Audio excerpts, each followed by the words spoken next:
প্রিয় fan follower ও বন্ধুবান্ধব বৃন্দ, আজকে আপনাদের সামনে কিছু গুরুত্বপূর্ণ ও ইসলামী জীবন মুসলমান ধর্মীয় কিছু অনুশাসনের মধ্যে কিছু গুরুত্বপূর্ণ আমলের বিষয়ে আপনাদের সামনে কয়েকটি দোয়া পাঠ করব, যেগুলির গুরুত্বতা আমাদের বাস্তবিক জীবনে খুবই গুরুত্বপূর্ণ। যেমন ধরুন, ইমানের সাথে মৃত্যু কামনা করা, এটা আল্লাহ রাব্বুল আলামিন একটা অশেষ রহমত। প্রত্যেক মানুষের নসিবে ইমানের সাথে মৃত্যু নসিব হয় না। তাই আল্লাহ রাব্বুল আলামিনের কাছে আমাদেরকে সবসময় নামাজ পড়ে দোয়া করতে হবে যেন আল্লাহ রাব্বুল আলামিন আমাদেরকে ইমানি মৃত্যু দান করেন। আর এই ইমানি মৃত্যু দান করার আমলটি বা যেই দোয়াটি আমরা সবসময় পাঠ করব, সেই দোয়াটি আমি এখন আপনাদের সামনে উল্লেখ করছি।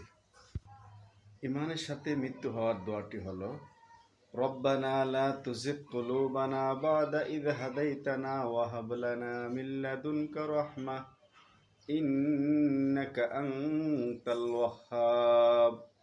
যে ব্যক্তি প্রতিদিন 5 ওয়াক্ত নামাজের পরে দোয়া করে, দোয়ার মধ্যে এই আয়াতটি পাঠ করবেন বা এই দোয়াটি পাঠ করবেন, আল্লাহ রাব্বুল আলামিন তাকে ইমানের সাথে মৃত্যু দান করবেন। সুবহানাল্লাহ। এরপরে আছে শাহাদাত ও মদিনা শরীফে মৃত্যুর দোয়া কামনা করা।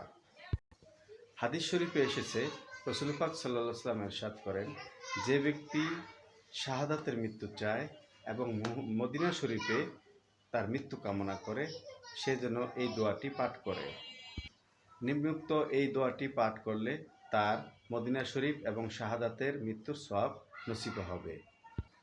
আল্লাহুম্মা রযুকনি ফি শাহাদাতান ফি সাবিলিকা ওয়াজআল মাউতি বিবিলাদি রাসূলিল্লাহি সাল্লাল্লাহু আলাইহি ওয়াসাল্লাম। অর্থ, হে আল্লাহ, তুমি আমাকে তোমার রাস্তায় শাহাদাতের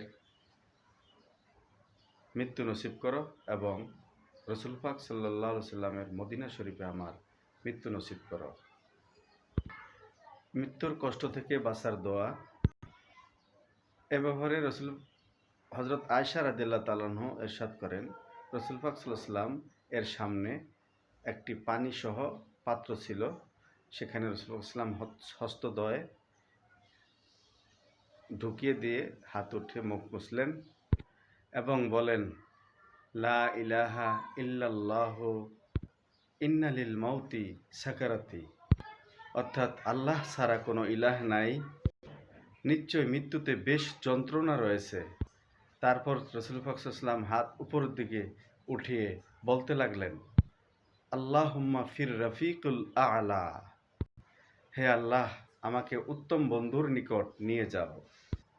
সহিহ বুখারী 5510। প্রিয় বন্ধু বান্ধব বৃন্দ, আমি আপনাদের সামনে 3টি দোয়া উপস্থাপন করলাম, অর্থসহ বলে দিলাম। এগুলি আমলের সময় ও আপনাদেরকে বলে দিলাম। আপনারা এই বিষয়গুলি বেশি বেশি আমল করবেন। আল্লাহ রাব্বুল আলামিন মৃত্যুর যন্ত্রণা থেকে আমাদের সবাইকে হেফাজত করুন। আর এই ভিডিওটি যদি আপনাদের ভালো লাগে তাহলে ভিডিওটি একটু শেয়ার করে দিবেন। ভালো না লাগলে শেয়ার করবেন না, তাতে আমার কোনো দুঃখ নেই। তবে আপনাদের সবার জন্য আমার ভালোবাসা রইবে সবসময়। সবার জন্য আন্তরিক ভালোবাসা রইল। রমজান মোবারক। ইনশাল্লাহ সবাই ভালো থাকবেন। আসসালামু আলাইকুম।